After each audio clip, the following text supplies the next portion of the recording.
over again by ship unto the other side. Much people gathered unto him, and he was nigh under the sea. And behold, there cometh one of the rulers of the synagogue, Jairus by name. And he saw him, and he fell at his feet. And he besought him greatly, saying, My little daughter lieth at the point of death.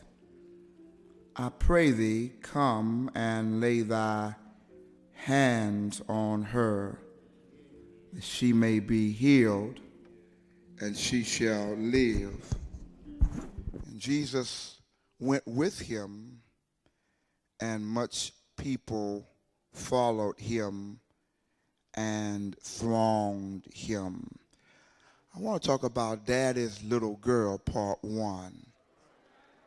Daddy's Little Girl, part 1. Our Father God, we've worshiped you in prayer. We've worshiped you in praise. We ask now that you would help us to worship thee in thy preach word. Speak, Lord, for we need and yea, we desire to hear a word from thee. And want to acknowledge again publicly that we love you, and we love you. In the precious, powerful, and perfect name of the Prince of Peace, we do pray and thank you for him. Amen and amen. Many times during this Father's Day season, as we talk about fatherhood, we often talk about it in reference to fathers and their sons. But today we want to do a slightly different take. Those who are a little old school, you know the song that we just played was Gil Scott-Heron, Your Daddy Loves You. And those who have the DVD or been to the movie know that the title of our text comes from Tyler Perry's new movie, Daddy's Little Girls. In this text today, we find a father that is intimately in love with his child. He loves his little girl. As a matter of fact, there isn't anything that this father, based upon the context of this text, would not do in order to save his daughter. His daughter now is in a critical and crucial situation. Here, Jairus says to Jesus that my little daughter is at the point of death. Somebody knows that's a critical situation. His daughter is about to die. And yet there is nothing that Jairus would not do in order to save his daughter. Somebody said, well, how do you know that, brother preacher? I know it from the context of this text. See, here comes Jesus after performing many miracles up to this 5th chapter. He has stilled the storm on the sea. He has healed Peter's mother-in-law. He has cast out demons. He has brought the young man back from Jairus, who had been trying to demolish himself. And word had gotten around about powerful miracle working master that was around.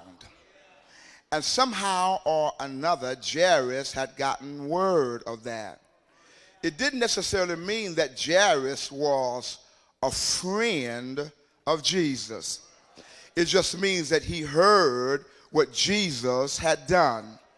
And if I could park there parenthetically for just 1 second, that's why it's good for those of us who are blood-bought and twice born to get the word out on what Jesus is doing.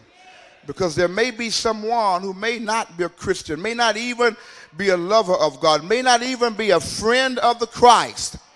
But because of your witness, because of what you share, because of what he's done for you in your life, somebody might be encouraged, somebody might be sought, somebody might desire to find Jesus for themselves. Because you do know that there will come a time in all of our lives when no matter what we have runs out. No matter what kind of influence we have, no matter what kind of monetary possessions we have, no matter how good we are, none of that will make any difference, because none of that will be able to handle the situation, dilemma, and problem we find ourselves in.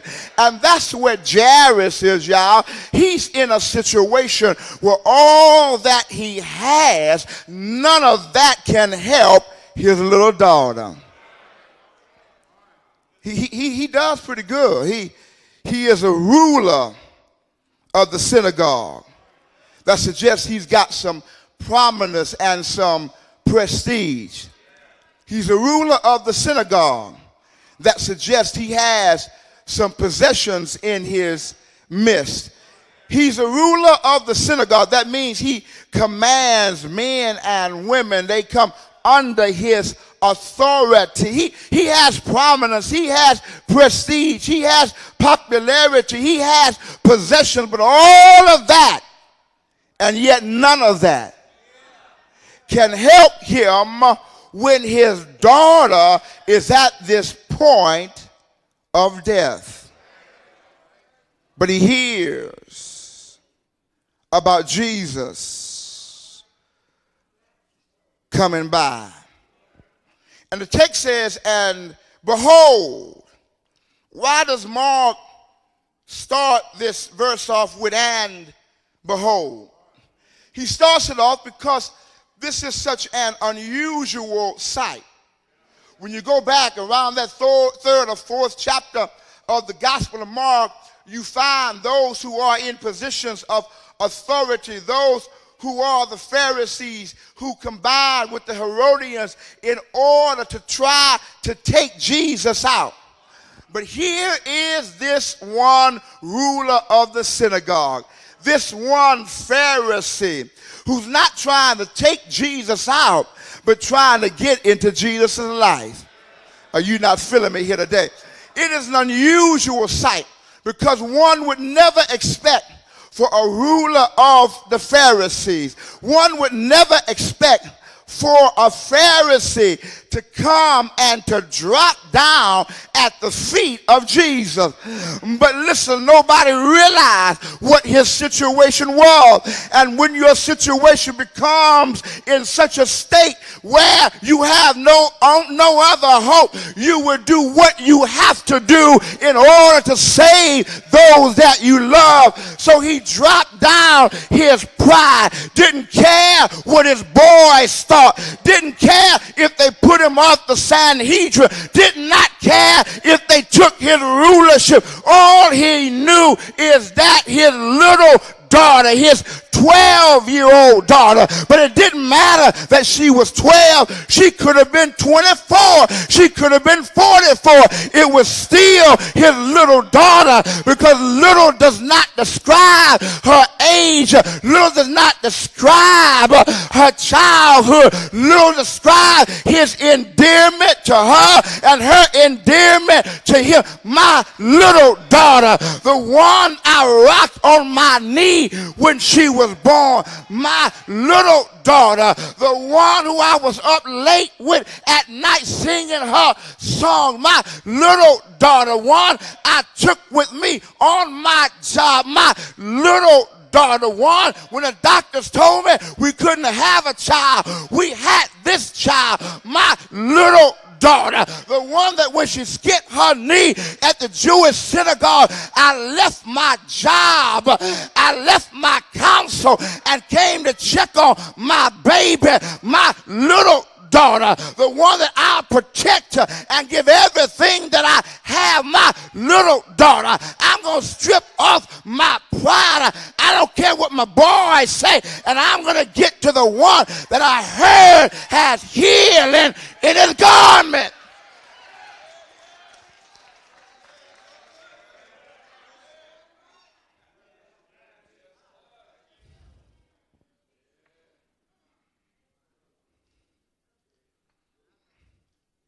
When he saw him, thank you, Holy Ghost, he fell at his feet. Maybe this was just a foretaste of what Paul was talking about when Paul said every knee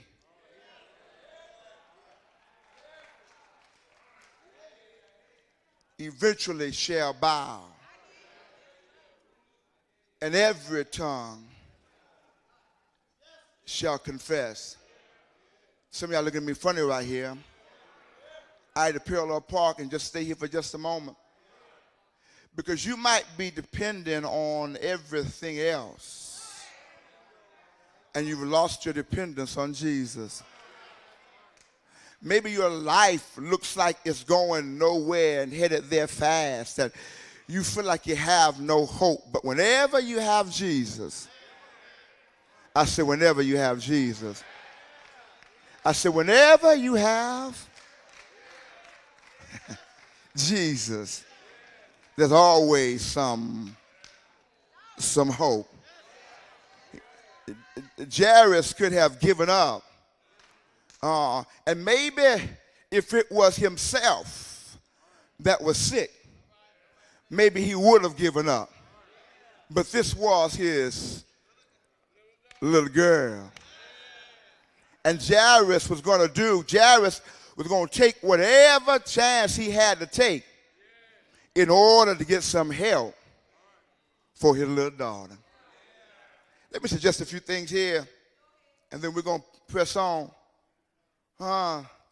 That's positive about what Jairus did. First of all, Jairus was not here simply because he was a single father, and he was and because it was just he and his daughter. Because later on in the text, in the part 2, you will see that it is Jairus and his wife that Jesus pulls in as he heals the daughter.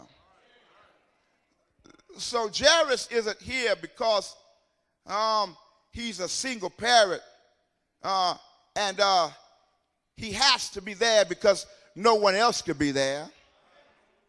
Mama could have been there, as many mamas are. But y'all listen, can I tell you something? I kind of think that as ruler of the synagogue, that Jairus also realized that he was priest of his own home.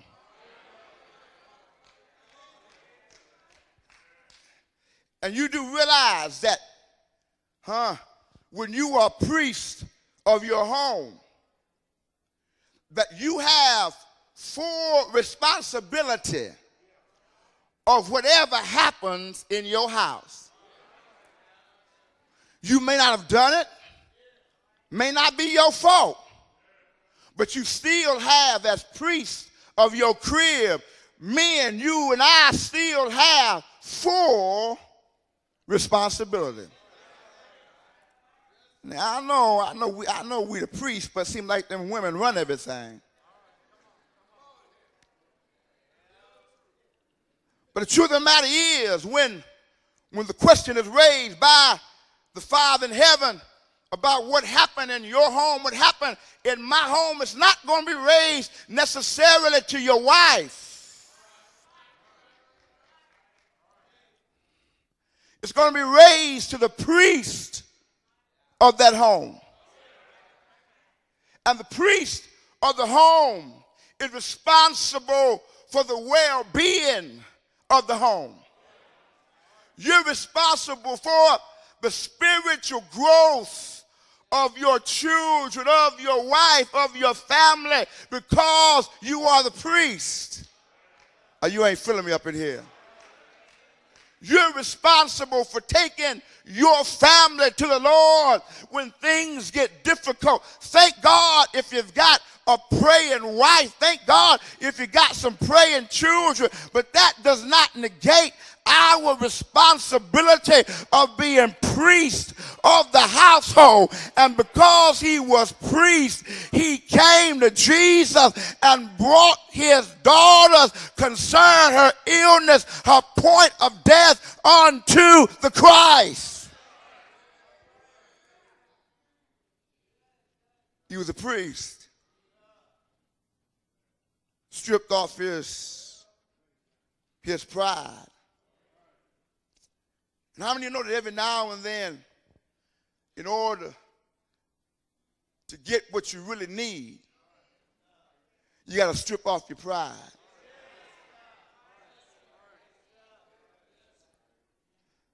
Some of y'all like you ain't got no pride.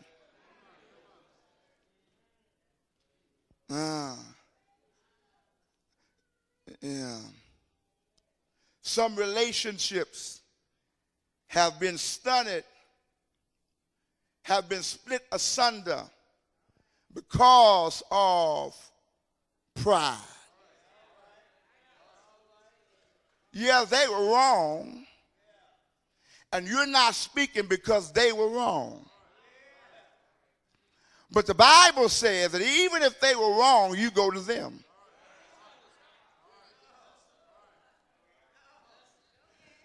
You went to bed mad at your spouse, and you had a reason to be mad. You turned to the left, she turned to the right, space in between, never the two shall meet on that night.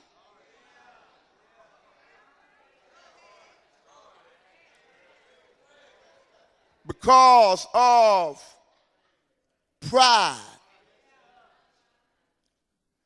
Somebody here is not working in an auxiliary ministry, or you can't work with someone else because of pride. We don't talk much about it, but that sin of pride is what got Satan kicked out of the kingdom. It wasn't anything else. It was pride. And if there's something that messes us up as a people and as individuals, oftentimes it is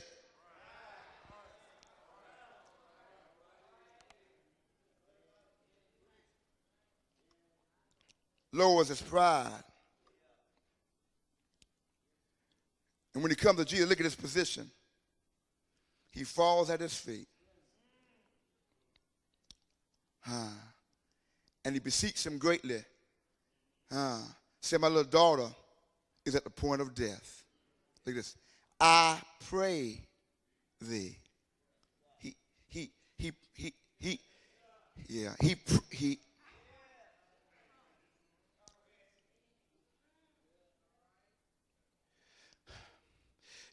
Jairus,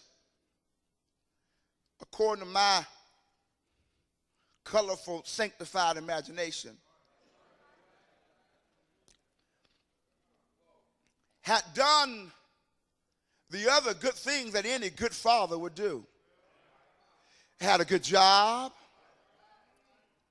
was well known, had good character in the community, and he had provided for his family. But how many of y'all know that whether it's fatherhood or motherhood, it's more, thank God for some men who understand, that you've got to be priest of your home, and that priest of your home means more than just being known in the community. And it means more than just providing. It means more than just putting food on the table. It means more than just putting a pretty little pink dress on her. It means more than just making sure she attends the top school. It means more than just making sure she's in private school. It means more than just making sure that she is exposed to so many other kinds of activity. But it also means I've got to pray for my little girl.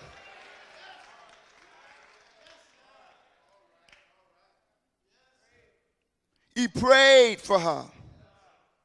Says, I pray thee, come and lay hands on her, that she may be healed, and that she shall live. Jairus wasn't a Christian. He wasn't a believer, rather. But he believed in the healing power of God. And there are a lot of folk who ain't Christians. But if you get them in a tight spot,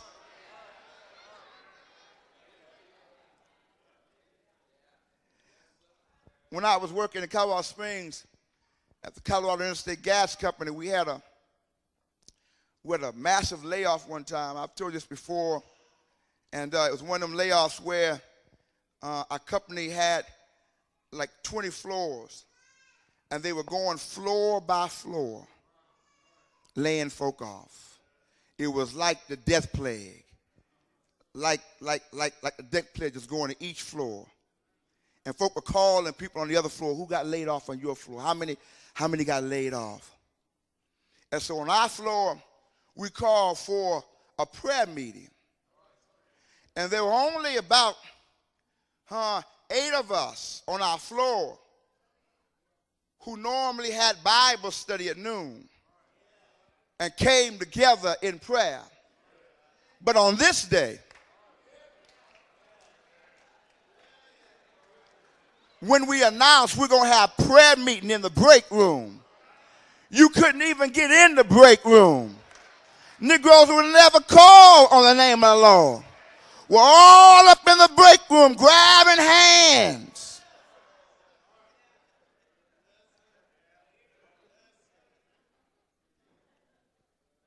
And we prayed. And I shall never forget it. There's only one person who didn't come for prayer. And that was the person that got laid off. Anybody know God will answer prayer? Maybe prayer was your last resort at one time, but that's okay, because all of us have had some last resort kind of prayer. But those who have lived long enough, who've gone around life enough, who've had life go around them enough, those who've been in some battle, those who've been in some storm, those who used to know that prayer was a last resort, but you found that God answers prayer, and now prayer is not a last resort, it's your first resort, because you know that prayer can do what you cannot do.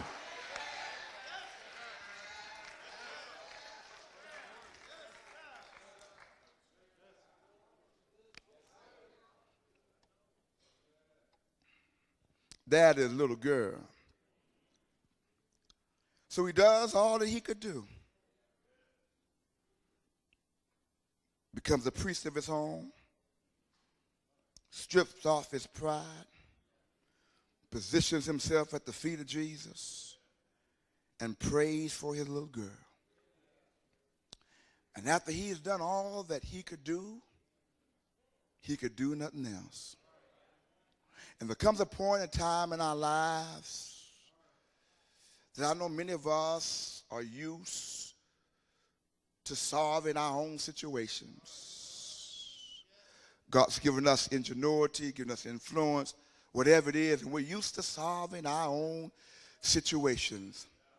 But there comes a place and point where you can do everything that you can do, and you can't do no more.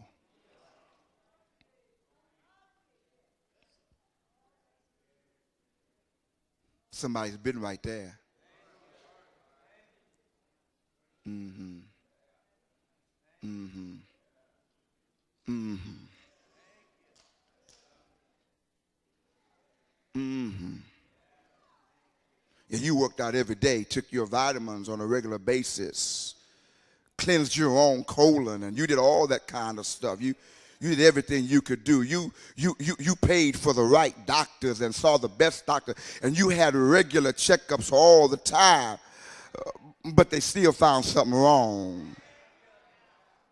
And there was nothing else you could do.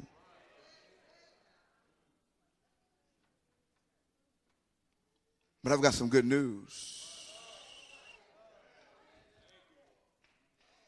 The text says that Jesus was passed over again. And then in verse 24 it says, and Jesus went with him. Can I tell you one thing? Can I tell you a few things? Yeah. That when Jesus is in the picture, first of all, he brings possibilities. I thought somebody gonna shout.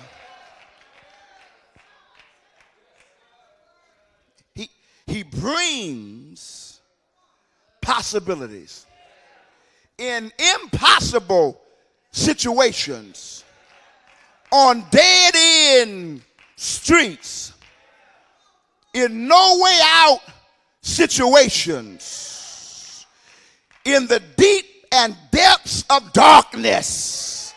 Jesus brings possibility. Oh, you still ain't feeling me here. That's one of the reasons I love in the day, because there can never be any situation that happens in our life that God doesn't bring possibility. I don't care how impossible your situation looks or it seems. Whenever Jesus is in the picture, he brings possibility.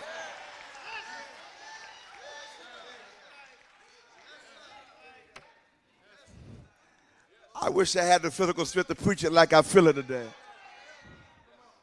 He brings possibility. You don't have to give up in this life. No, you ain't got to give up.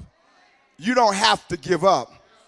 I said you don't have to give up, because he brings possibility.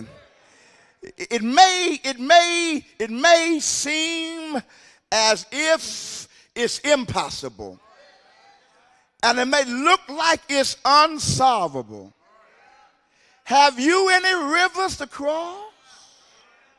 Somebody said Jesus specializes. I wish I had some folk in there today who just get excited with the fact that he brings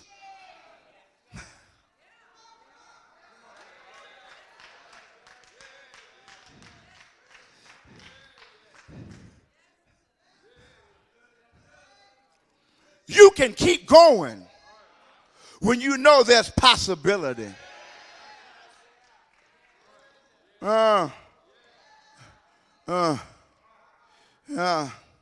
You can tell a difference in the playoffs of a basketball team that might be down 2-0, might be down 3-0.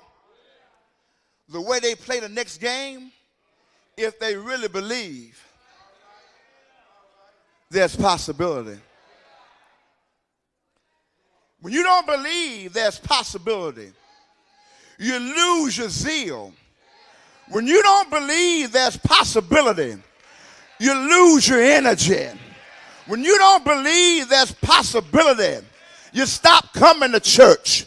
When you don't believe there's possibility, you stop praying.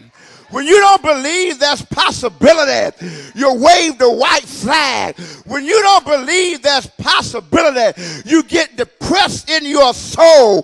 When you don't believe there's possibility, your countenance changes. When you don't believe there's possibility, you walk around looking like you swallowed a lemon. When you don't believe there's possibility, you look like you've been knocked out in the last round. When you don't believe there's possibility, you already been defeated before the final bell has rung. But the good news is that when you've got Jesus Christ in your life, you've got possibility.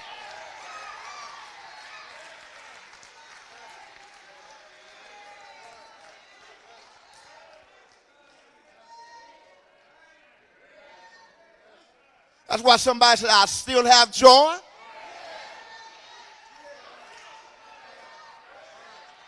I still have joy. After all the things I've been through, I still have joy. And I got joy because I got possibility. I got joy because I know it ain't over. I got joy because I got Jesus. Still have joy. After all.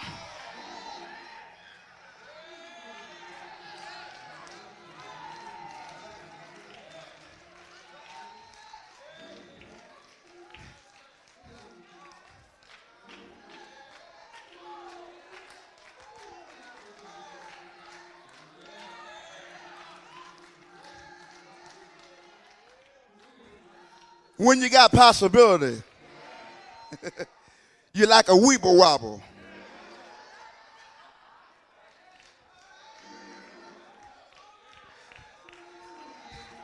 You know weeble wobbles, don't you?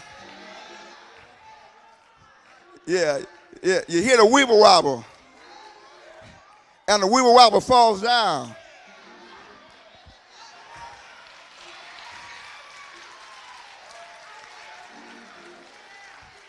Somebody said, why does the weeble wobble fall down and bounce right back up? It's because of what's inside of the weeble wobble. If you got him inside, I said, if you got him inside, the devil would knock you down. But you bounce right back up. He'll knock you back. But you bounce right back up. Anybody here got possibility? It ain't over.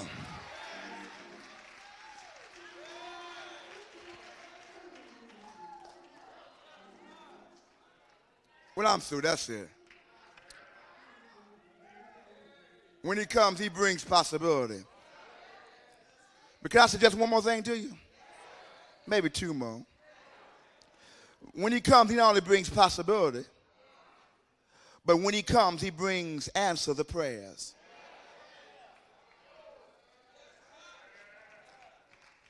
I like this. Did I tell you I like this text?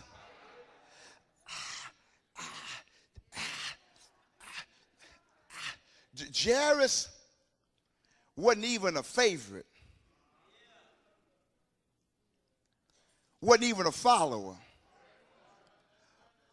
But the text said that when he prayed for his little child, when he prayed for his little daughter, that Jesus would come and heal her and she would live. The text didn't say that Jesus said to him, well, you know, you ain't a follower. Text didn't say that Jesus said, well, you know, I'm like Santa. I got a list. I'm checking it twice.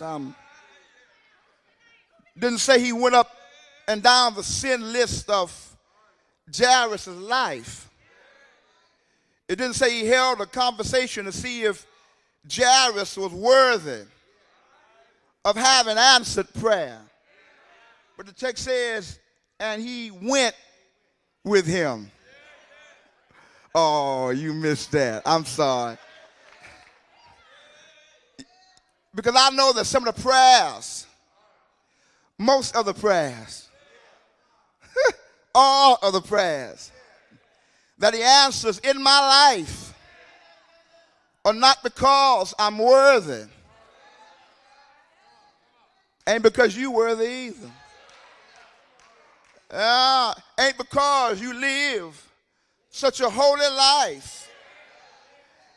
And you ought to live a holy life because you love a holy God.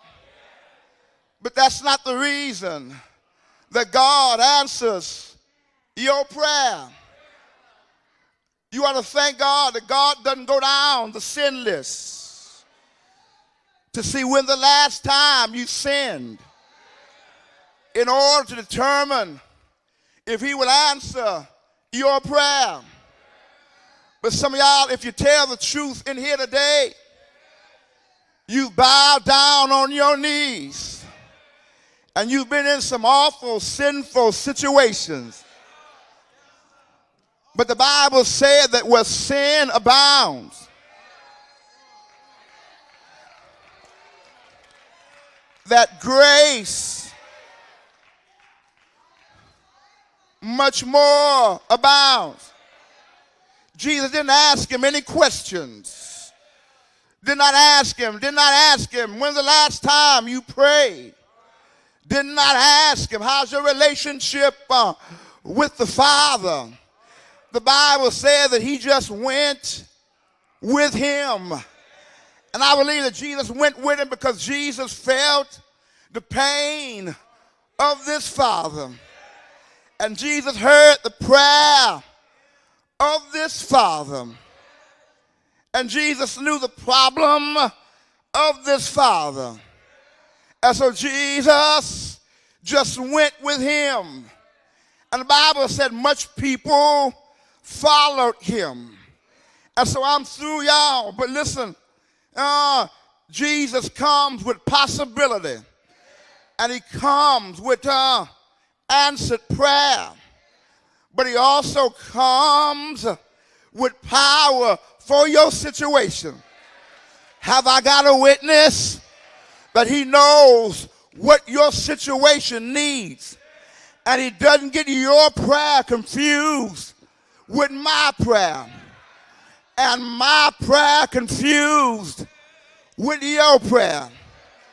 This young man's, his little daughter was 12 years old. She was as old, as a woman with an issue of blood had, Lord have mercy, her problem. The woman with the issue of blood had a problem for 12 years. And this little girl was 12 years old. You're not feeling me here? Well, listen, let me use your imagination that on one day 12 years ago in the Jerusalem hospital in room 301, good news were given to the parents of Mr. and Mrs. Jairus that you have a new baby, a bouncing, bubbling girl. And they shouted, yes, over the good news. But in room 302, the doctor was saying, we've done everything that we can for your child. In 301, there's joy. In 302, there's pain. But listen, y'all, there's pain and joy on the same pew in the church today. Somebody's shouting because God's been good to you, but somebody's got some pain because you're going through a difficult situation. But I've got some good news. I said, I got good news. I said, I've got good news. And the good news is that the same Christ, I said the same Christ who steals the water was in room 301 and 302. He's on your pew. He's on my pew. He can handle your situation. He can work out your burden. He can carry your trial. He can heal your situation. He's got power to handle your struggle. Anybody know I'm right? Anybody know I'm right? Anybody know I'm right? When I'm through preaching, I'm so glad. I said, I'm glad. I'm glad that Jairus loved his little daughter. And I'm glad that Jairus loved his child. But can I tell you something? There might be somebody here. You were brought up in a single parent home. Somebody here, and your earthly daddy is no longer on the scene. But I've got good news, and that is your daddy loves you. Not your earthly daddy, but your Father, which is in glory. Maybe you were in an abusive situation with your earthly daddy, but I know somebody that wants to be your heavenly daddy, and he loves you.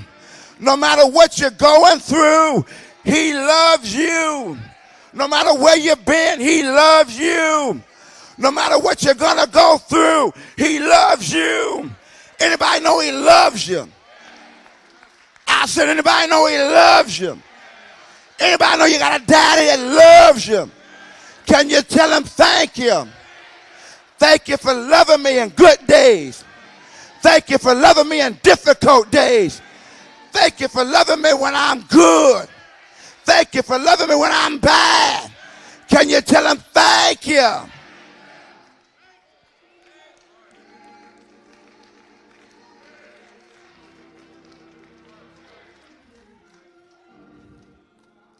That is little girl.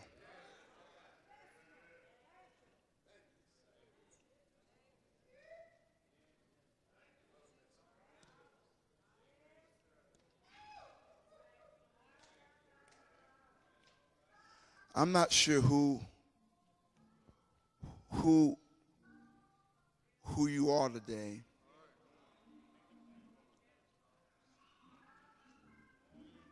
But maybe it is you've seen Christ do miracles in other people's lives, but you don't have him in your own life. You need him today.